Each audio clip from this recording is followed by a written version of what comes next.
नया साल में नया साल में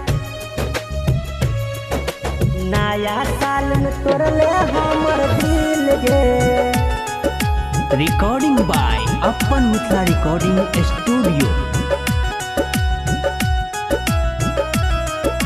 नया साल में तोड़ले हमर दिल गे।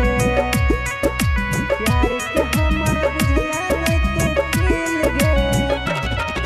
नया साल में तोड़ले हमर दिल गे। प्यार के हमर बुझला नहीं तो फील गे। दोसर से तू जा कहला मिल गे। प्यार के हमर बुझला नहीं तू फील गे। फील गे फील गे फील गे जान। नया साल में तोड़ले हमर दिल गे।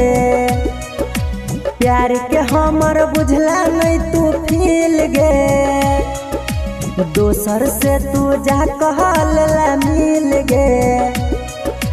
प्यार के हमर बुझला नहीं तू फील गे। रिकॉर्डिंग बाय अपन मिथिला रिकॉर्डिंग स्टूडियो।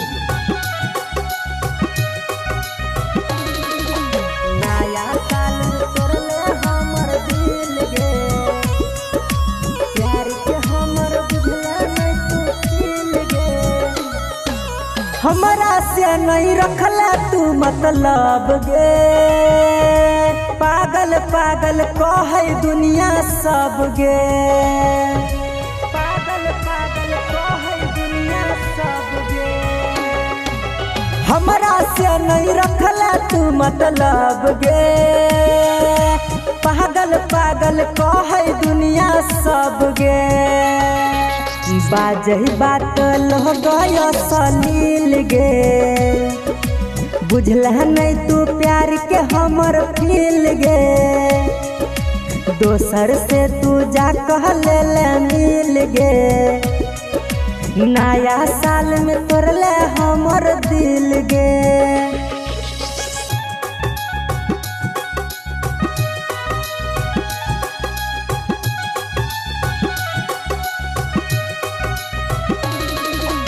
नया साल में तोड़ले हमर दिल गे।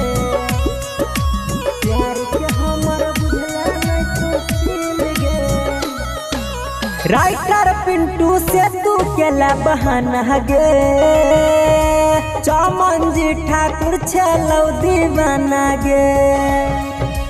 चमन जी ठाकुर छलौ दीवाना गे। राइटर पिंटू से तू केला बहाना गे। चमन जी ठाकुर छलौ दीवाना गे। अनिल सतीश केल कहुआटा गिल गे। दोसर से तू जा कहला मिल गे। नया साल में तोड़ले हमर दिल गे। प्यार के हमर बुझला नहीं तू फील गे।